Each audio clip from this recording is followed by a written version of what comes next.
কখনো বলতে পারিনি ভালোবাসার কথা।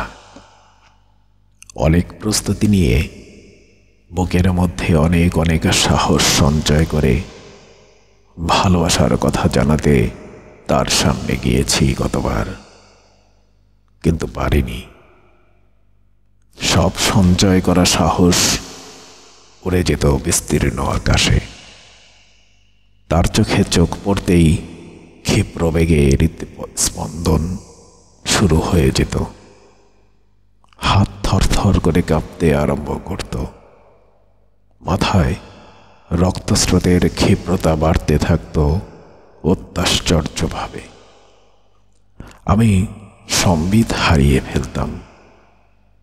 এভাবে দিনের পর দিন কেটে যেত।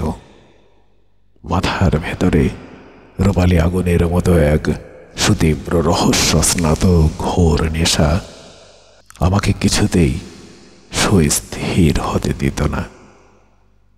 কিন্তু তাকে কখনোই বলতে পারিনি ভালোবাসার কথা। বলতে যে কতবার যে গুটিয়ে নিয়েছি নিজেকে, কিন্তু কখনোই বলার সাহসে গুলিয়ে উঠত না। সাথে ছিল প্রত্যাখ্যাত হওয়ার তীব্র ভয়। একবার প্রত্যাখ্যাত হয়ে গেলে সে বেদনা আমি কোনোভাবেই বহন করতে পারবো না। তা বেশ অনেক কাল আগের কথা। তখন শৈশব টপকে কৈশোরে পা দিয়েছি মাত্র।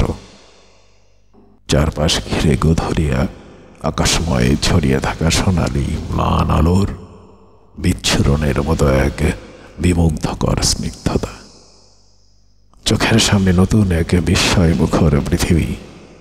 সর্বক্ষণ শরীরময় ঝরনার রূপালী টলমলে চঞ্চলিত জলের মতো এক আশ্চর্য শিহরণের খেলা। সেই দুরন্ত আগুন মাখা কৈশোরে তাকে প্রথম দেখায় কিছু মনে হয়নি আমার। কিন্তু এরপর আস্তে আস্তে কখন যে সেই মেয়েটার প্রতি মোহাবিষ্ট হয়ে যাই আমি তা নিজেও জানি না। তাকে দেখলেই এক আশ্চর্য প্রশান্তি আমার শরীরময় ছড়িয়ে যেত। সেই তীব্র হিরণময় প্রশান্তির ঘরে রাতে ঘুমাতে পারতাম না।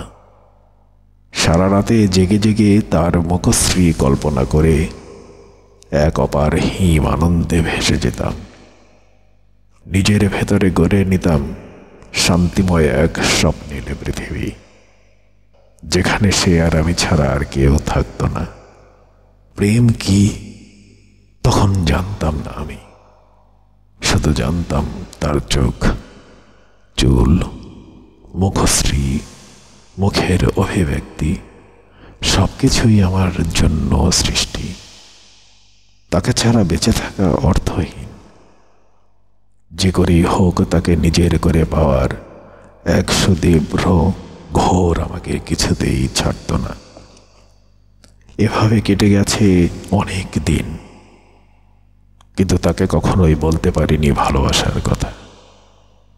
প্রত্যাখ্যাত হওয়ার তীব্র ভয় আর বলতে পারার সাহসের অভাবে ভালোবাসার কথা অব্যক্তই রয়ে যায়। আজ অনেক কাল গড়িয়ে গেছে।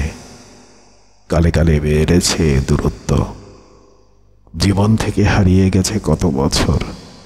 হারিয়ে গেছে সেই মেয়েটিও। কিন্তু তবুও তার মুখটি জলের রেখার মতো আজও আবছাভাবে লেপ্টে আছে আমার হৃদয়ের স্মৃতিপটে। জীবনের এই গোধূলি লগ্নে এসে শেষে জেনেছি কৈশোরের ভালোবাসাই নিটল, বিশুদ্ধতম, শিশুর অনাবিল উল্লাসের মতো, উষালগ্নের প্রথম রোদ্দুচ্ছটার মতো তা অনাবিল সুন্দর। এখানে কোনো চাওয়া পাওয়ার লেনদেন থাকে না, শুধু থাকে প্রগাঢ় নিখাদ ভালোবাসা।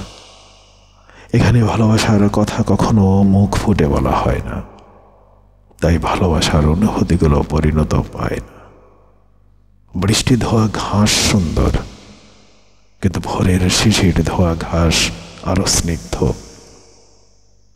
শিশির ধোয়া ঘাসের স্থায়িত্ব বেশিক্ষণ থাকে না। রৌদ্র উঠলেই তা মিলিয়ে যায়। কৈশোরে কত কত পুরুষ তার ভালোবাসার কথাটি মুখ ফুটে না বলার কারণে হারিয়ে ফেলে তার প্রিয় মানুষটিকে। কালে কালে বাড়তে থাকে জীবন যুদ্ধের নিষ্ঠুর ব্যস্ততা, কালে কালে বাড়তে থাকে দূরত্ব।